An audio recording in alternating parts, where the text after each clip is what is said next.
मैं थोड़ा बोलूं? नमस्कार, आप कैसे हैं? देखिए, सबसे पहले आपका स्वागत।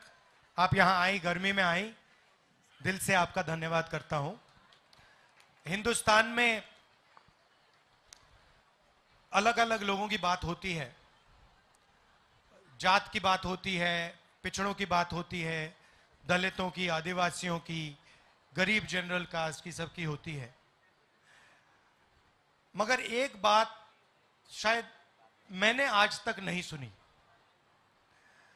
जो मैं अपने भाषणों में कह रहा हूं,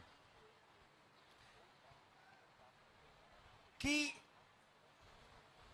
आजकल दोनों महिला और पुरुष काम करते हैं, चाहे वो खेत में हो, मजदूरी हो, जॉब हो, कॉल सेंटर हो, उबर हो, जो भी हो।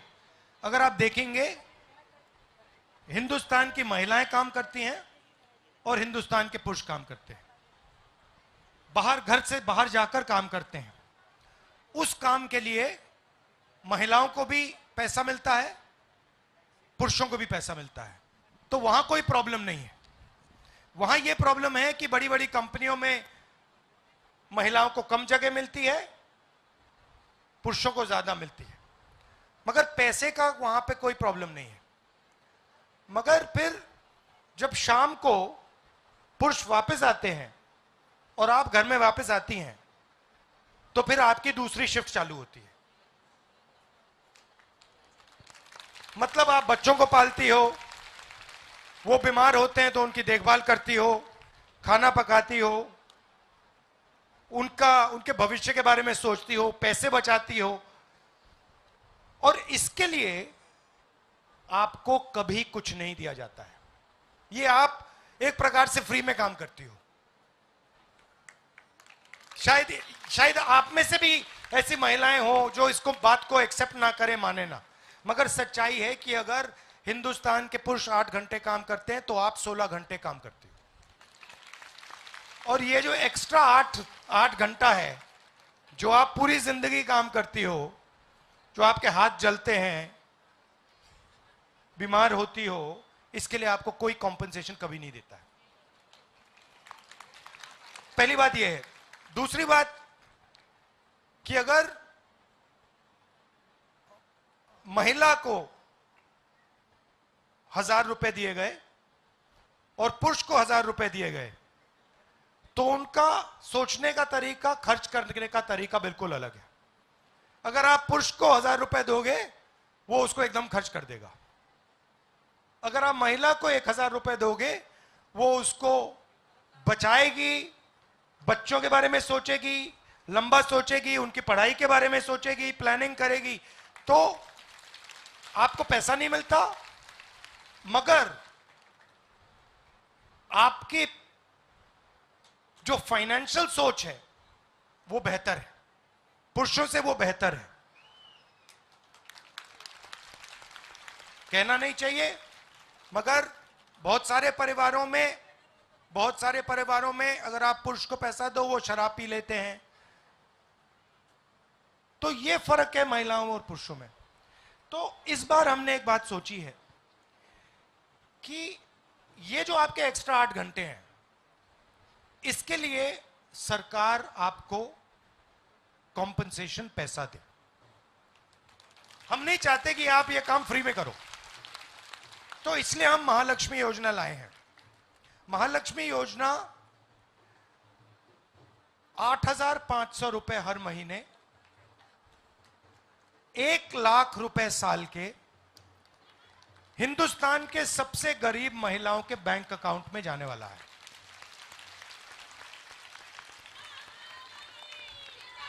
अब मतलब आप में से यहां पे इस मीटिंग में जो भी गरीबी रेखा से नीचे है, जब आप जुलाई 5 तारीख को अपना बैंक अकाउंट देखोगे, उसमें आपके 8,500 रुपए मिलेंगे। वो जुलाई में होगा, अगस्त में होगा, सितंबर, अक्टूबर, नवंबर, दिसंबर, वो चलता जाएगा। कब रुकेगा? जब वो परिवार गरीबी रेखा से निकल आएगा। और इसके पीछे दो तीन सोच है। एक सोच है कि अगर आप परिवार को फाइनेंशियली मजबूत बनाना चाहते हो तो वो महिला बना सकती है, वो पुरुष नहीं बना सकता।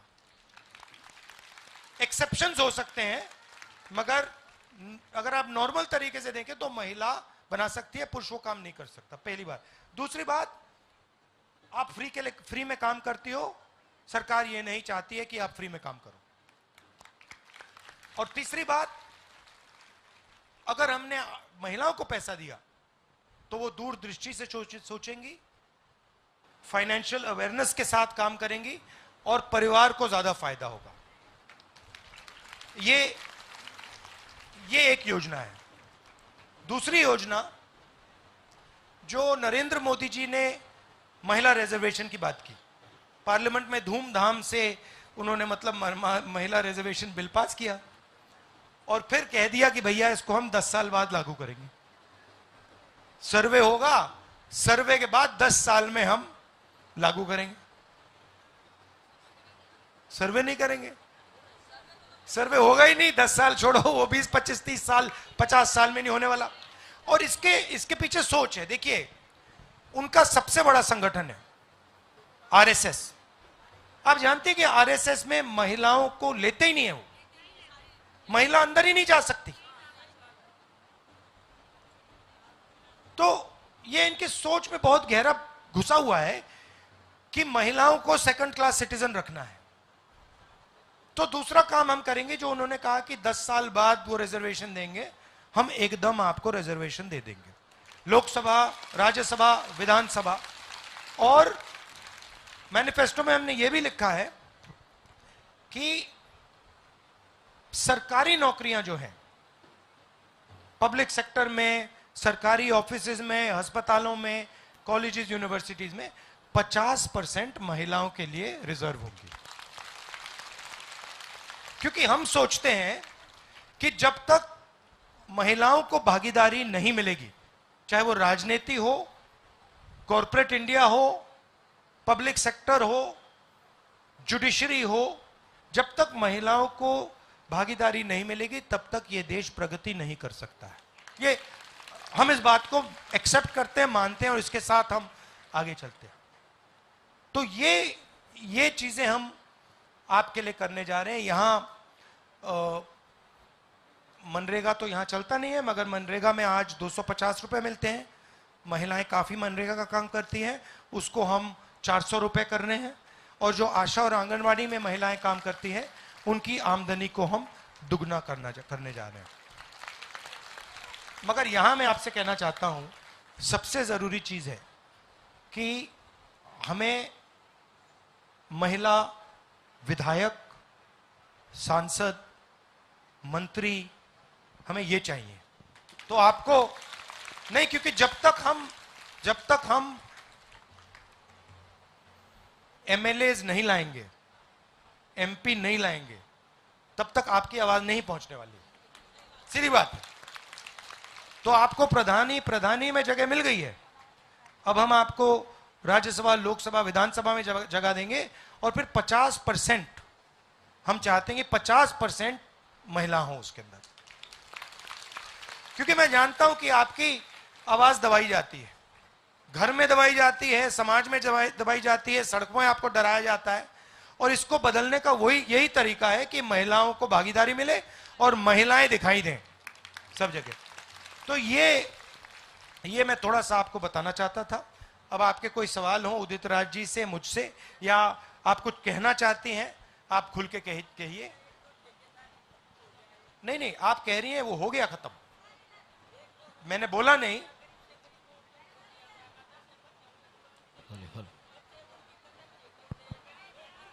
मैं आपको बताता हूं, ये आपने बहुत गहरी बात बोली है। अगर कोई अमीर है, कंपनी में काम करता है, तो उसको जॉब सिक्योरिटी मिलती है, उसको निकाला नहीं जा सकता। अगर निकालना है तो मतलब 3-4 महीने की सैलरी मिलती है, पेंशन मिलता है, पूरा का पूरा मिलता है। मगर अगर गरीब घर का बच्चा होता है, बेटी होती है, और उनमें से सबसे ज्यादा यह भी एक्सेप्ट करना पड़ेगा कि गरीबों में से सबसे ज्यादा दलित, आदिवासी, पिछड़े वर्ग के लोग हैं, माइनॉरिटी है, ये एक्सेप्ट करना पड़ेगा। तो जब हम गरीब की बात कर रहे हैं, उसमें ज्यादा पिछड़े हैं, ज्यादा दलित हैं, ज्यादा आदिवासी हैं, ज्यादा माइनॉरिटी, हाँ गरीब जनरल कास्ट के भी लोग हैं, मगर वो 90% हिंदुस्तान की आबादी ये लोग हैं। और फैशन क्या बना है, जहां भी ये लोग हैं इनको ठेकेदारी प्रथा पे लगाया जा रहा है। आप देखिए, मिलिट्री में अग्निवीर बना दिया। अग्निवीर क्या है? अग्निवीर जवान को उन्होंने मजदूर बना दिया कि भाई जब भी हम चाहते तुम्हें निकाल देंगे, तुम्हें पेंशन नहीं मिलेगी, तुम्हें सैलरी ठीक नहीं मिलेगी, तुम्हें कैंटीन नहीं मिलेगी, नहीं मिलेगा, शहीद का दर्जा भी नहीं मिलेगा। तो मतलब जो गरीब लोग आर्मी में जा रहे हैं उनके लिए अग्निवीर, और जो अमीर लोग आर्मी में जा रहे हैं उनके लिए पेंशन, उनके लिए सारी फैसिलिटीज, उनके लिए मेडिकल, उनके लिए सब कुछ। तो आपने जो बात बोली कि ठेकेदारी प्रथा, तो हमने मैनिफेस्टो में साफ कह दिया है, सरकारी नौकरी में, पब्लिक सेक्टर में, सरकारी ऑफिसेज में हम ठेकेदारी प्रथा को बंद करने जा रहे हैं। हम बंद करने जा रहे हैं। अगर कोई भी हिंदुस्तान की सरकार में काम करेगा, चाहे वो गरीब हो, अमीर हो, इज्जत से, रिस्पेक्ट से काम करेगा, उसे पेंशन मिलेगी, उसे सोशल सिक्योरिटी मिलेगी, उसे स्वास्थ्य की सुविधा मिलेगी, बिना इसके सरकार में काम नहीं होने देंगे। और ठेकेदारी प्रथा में यह भी बात है कि जो काम करता है वो गरीब होता है, वो ओबीसी होता है, दलित होता है, आदिवासी होता है, माइनॉरिटी होता है, और जो ठेकेदार होता है वो अमीर होता है, हाँ अमीर से अमीर होता है। तो ये तो सच्चाई है। तो इसको भी हम सरकारी ऑफिसेज में और पब्लिक सेक्टर में इसको हम बंद करने जा रहे हैं। क्योंकि देखिए नरेंद्र मोदी जी ने पिछले 10 साल क्या किया, 16 लाख करोड़ रुपए उन्होंने अरबपतियों को पकड़ा दिए। अब हम चाहते हैं कि ठीक है 10 साल इन्होंने ये की बदमाशी, अब हम पैसा, सरकार का पैसा गरीबों के जेब में डालना चाहते हैं। एक मैं भाषण में कहता हूं, उन्होंने 22 अरबपति बनाए, हम करोड़ों लाखपति बनाने जा रहे हैं। और लाखपति किसको बनाएंगे? महिलाओं को बनाने जा रहे हैं। धन्यवाद।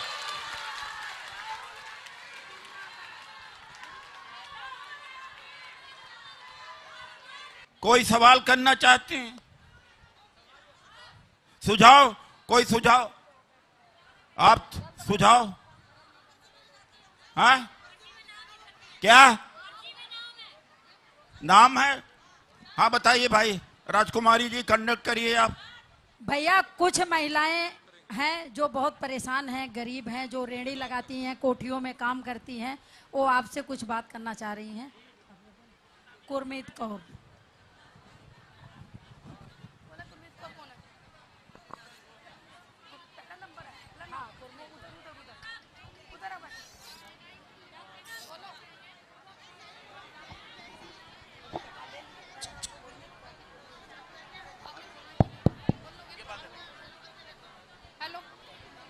गुरमीत कौर।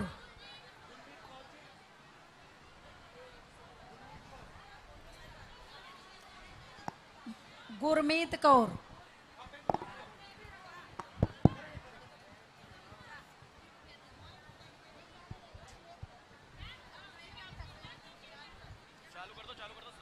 हेलो हेलो चालू है। मैं रेडी पटरी का काम भी करती हूँ और ये सोच लो जब से ये मोदी आया हमारा तो जीना हराम कर रखा है। एक तो सबसे ज्यादा सिलेंडर लो, आटा लो, तेल लो, मतलब गरीबी, मतलब महंगाई इतनी कर दी है ना कि हम लोग बहुत ज्यादा परेशान हो चुके हैं। सिलेंडर 1200 कर दिया, आटा 32 रुपए का है। गरीबी में इतना हाल हो गया। और सबसे बड़ी बात है किराए पे मकान में रहने का और कमा के ला के देना, 1 महीने की कमाई देना, हमें इतनी खलती है ना बहुत ज्यादा, सबसे ज्यादा। और ये जो मकान है ना, हमें मकान मालिक ना वो बिजली का बिल माफ करते हैं ना कुछ करते हैं, जबकि माफ कर रखा है सरकार ने, मगर माफ नहीं है। हमारे लिए भी कोई ऐसा सुविधा निकाली है ताकि किराएदारों के लिए भी मकान होना चाहिए, ताकि अपने मकान में रहें। सबसे ज्यादा किराएदार परेशान होता है। और जो रेहड़ी पटरी के ऊपर काम कर रहे हैं, मैं इंडिया गेट में दुकान लगाती हूँ, इतनी परेशान हूं ना मैं वहां इस वक्त बहुत ज्यादा। इंडिया गेट के अंदर लगाते थे अमर ज्योति के पास, आज रोड पे लगा रखा, मगर रोड पे भी पब्लिक वहां रुकने नहीं देते हैं। एनडीएमसी वाले, दिल्ली पुलिस वाले बहुत परेशान करते हैं। ये दिल्ली पुलिस वालों ने तो ज्यादा दुखी कर रखा है, वो किसी को सुन के ही राजी नहीं होते। तो सर कुछ ऐसा कीजिए जो सबका। आप बेचती क्या हो? मैं पानी कोल्ड ड्रिंक लगाती हूँ सर। पानी और जी। Cold drink? मेरे को वहाँ 40 साल हो गए सर। पहले इंडिया गेट में लगाती थी? जी, अब भी इंडिया गेट पे हूँ, पहले भी इंडिया गेट पे थी। अच्छा। मैं अमर ज्योति के साथ ही लगाती थी। और अब इतना ऐसा हाल हो गया, मतलब वहाँ इंसान कुछ समझते ही नहीं है, पुलिस वाले तो कुछ समझते ही नहीं है, आते हैं उठाते फेंकते हैं, बस निकलो यहाँ से।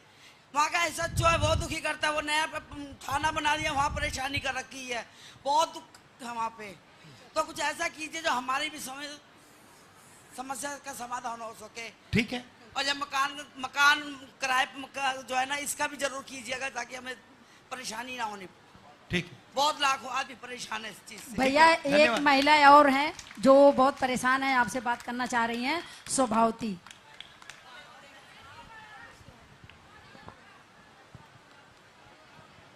हेलो, हाँ भाई साहब नमस्ते।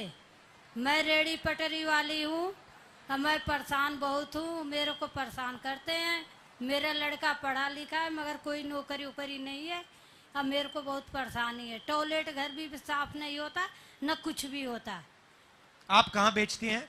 ये मंगोलपुरी एम्बलोक में, पेशाब घर के सामने। और क्या क्या बेचती हैं आप? सब्जी बेचती हूँ भाई साहब, धनिया मिर्ची उर्ची होता है, आलू आलू बच्चे लगा रहे हैं। नमस्ते। नमस्कार।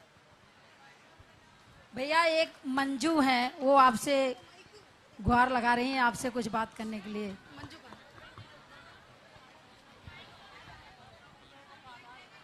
हेलो, नमस्ते। हेलो हेलो, नमस्ते सर जी। सर जी महंगाई बहुत हो रही है, इसी महंगाई से कारण बहुत परेशान है हम सब। हमारी लड़की बहुत पढ़ी लिखी है लेकिन उसे नौकरी नहीं मिलती है। मेरे पति दारू ज़्यादा पीते हैं। हम 2-4 गाय हमारे, हम गाय का दूध बेचते हैं, उससे गुजारा करते हैं। लोग आते हैं, कमेटी वाले गाय उठा उठा के ले जाते हैं हमारी। हम गाय खरीद के लाते हैं, हम गुजारा कैसे करें? मेरे पति दारू ज़्यादा पीते हैं। सिलेंडर भी बहुत महंगा कर रखा है, आटा चीनी सब तेल सब महंगा कर रखा है। हम इसमें बहुत परेशान हैं। तो आपके बैंक अकाउंट में साल का 1 लाख रुपए आएगा तो फायदा होगा आपको? सर आप डालोगे, जिंदगी बदल जाएगी ना? जिंदगी बदल जाएगी। तो यही हम करना चाहते हैं। देखिए जो रेडी पटरी वाले हैं, हम आपके लिए कानून लाए थे 2013 में, आपके लिए कानून लाए थे आपकी प्रोटेक्शन के लिए, वेंडर एक्ट, और इसको बीजेपी वालों ने खत्म कर दिया। हमारी सरकार आएगी, हम फिर से वो एक्ट लाएंगे और आपकी रक्षा करेंगे, आपकी प्रोटेक्शन करेंगे। आप कुछ कहना चाहती हो? बोलो। सर मेरी फैमिली 75 साल से कांग्रेस से जुड़ी हुई है। मेरी सास, मतलब मेरे हस्बैंड जब पैदा हुए थे ना, तो वो दूसरे दिन ही जेल में गई थी इंदिरा गांधी जी के साथ। लेकिन हमें आज तक उस चीज, मतलब अब मेरे हस्बैंड नहीं है, मैं 4 बच्चे पाल रही हूँ, अकेली विधवा। मेरे को जी नहीं।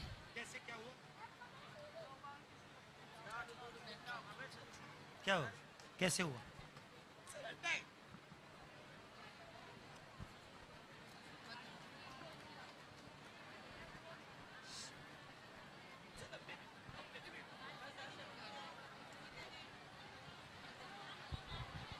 राहुल जी, मैं आपको नमस्कार करना चाहती हूँ। और दूसरी बात,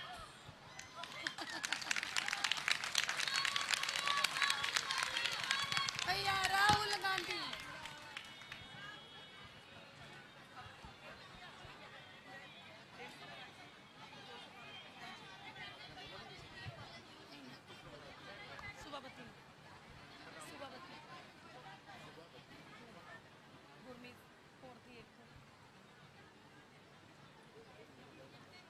मोबाइल नंबर को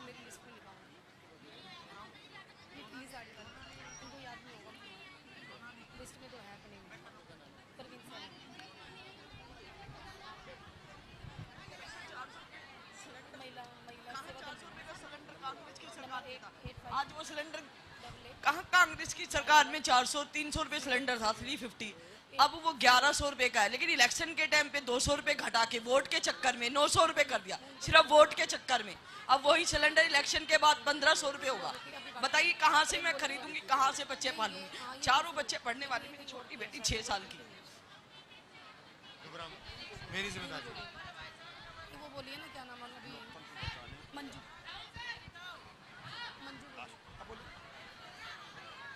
देखिए, माननीय राहुल गांधी जी के सामने किस तरह से अपना दुखड़ा रो रही हैं कि इनके ये 400 रुपए का सिलेंडर 1100 रुपए में खरीद रही हैं और इसीलिए बहुत दुखी और पीड़ित हैं।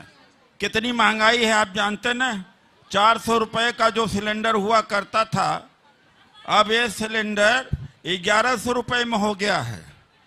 और ये महिला कह रही हैं कि गलती अगर कहीं कर दिया तो मोदी की अगर सरकार दोबारा आई तो 2000 और 1500 रुपए में सिलेंडर मिलेगा, आपका जीना मुश्किल हो जाएगा। आम आदमी पार्टी कांग्रेस का गठबंधन क्यों हुआ है? मोदी को भगाने के लिए, मोदी जी को भगाने के लिए। अरविंद केजरीवाल जी को जेल में इसी समय डाला जब चुनाव हो रहा है। ये लोकतंत्र बचाने के लिए, यानी संविधान बचाने के लिए हमने गठबंधन किया है। तो आम आदमी पार्टी कांग्रेस दोनों साथ में मिलकर के लड़ रहे हैं लोकतंत्र बचाने के लिए। तो आप बोलना चाहती हैं? राहुल गांधी जी नमस्कार जी, सबको नमस्कार। मेरा देखो, मैं परेशानी मेरी भी बहुत है। मेरे घर में ना लड़के नहीं है, आदमी भी नहीं है, 3 लड़कियां हैं, जवान है, काम करने जाते हैं, मिलता नहीं है काम। कहाँ से लेके आए, कहाँ से पाले हम घर बच्चों को? काम बंदा नहीं है, बिल्कुल कुछ भी नहीं घर के अंदर। बीमार रह जाती है, हार्ट की बीमारी मेरे को, छल्ले चले, शुगर वैसे, बीपी वैसे रहता है, और पथरी या पित्त की थैली में। कहाँ से इलाज कराऊँ बताओ? कोई छोटा मोटा अस्पताल में कोई ले नहीं रहा मुझे, कि बड़ा अस्पताल में जाओ, प्राइवेट वालों में।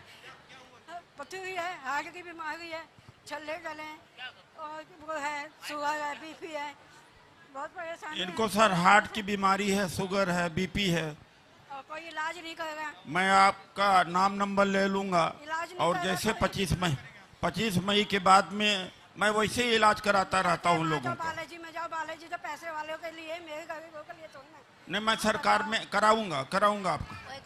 कोई कहता है हम ऑपरेशन नहीं करेंगे। आप शैलजा जी इनका नंबर नोट कहाँ कर से करेंगे लीजिएगा। बताओ?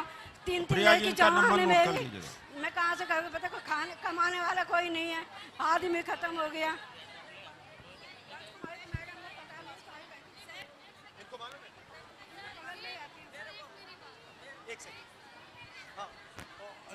और कोई बोलो।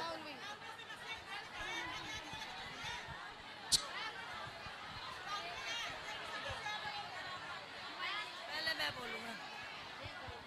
भैया, आपको मेरी तरफ से शुभकामनाएं हो भैया। राहुल भैया, मैं आपसे ये बात विनती करती हूँ, आपकी मम्मी दादी सब हम पहले से जुड़े हुए थे, लेकिन अब मेरे बच्चों ने इस उम्र में आके मुझे घर से बाहर निकाल रखा है। कम से कम 16 साल हो गए, घरों में रहती हूँ, कहीं जा मिल जाता। आपके बच्चे करते क्या है? गरीब है, काम करते हैं, अपने फैमिली को चला रहे हैं। तो भैया बोलेंगे। मैं पटरी लगा ले। तो कहाँ रहती हो? सदर बाजार, घरों में रह करके अपना टाइम पूरा कर लेती, लेकिन मैं आपको नहीं भूलूंगी। राहुल जी आए हैं, राहुल जी आएंगे, राहुल जी हैं, राहुल जी आएंगे। वो जो पूरे दिन थे पीछे हम रखेंगे, राहुल जी आए हैं, राहुल जी आएंगे। मुझे तो विश्वास नहीं हो रहा है कि आपको देख रही हूँ। बेटा मेरा बिल्कुल भी, मेरे पास मेरे हस्बैंड बहुत ज़्यादा पीते हैं, बहुत ज़्यादा मारपीट करते हैं। मैं चाहती हूँ दिल्ली से शराब बिल्कुल बंद हो जाए, बिल्कुल खत्म हो जाए। आप सब मानती हैं? हाँ सब मानते हैं, सब मानते हैं सर। और हमारा घर नहीं है सर, हम किराए पे रहते हैं, हमारा राशन कार्ड भी नहीं है। मैं चाहती हूँ मेरा राशन कार्ड बन जाए, मेरा अपना घर हो जाए। सर मैं आपको हक करना चाहती हूँ सर, प्लीज। भैया आपसे एक बात कहना चाहती हूँ। भैया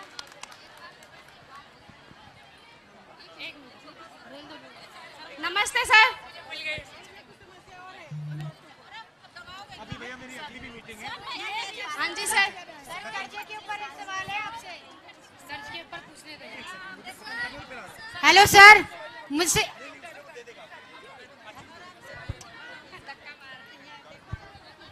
आखिरी बात मैं कहना चाहता हूं, आप सबका धन्यवाद। इसको बचाना है, ये संविधान है, कॉन्स्टिट्यूशन है, ये आप सबकी रक्षा करता है, ये आपकी आवाज है।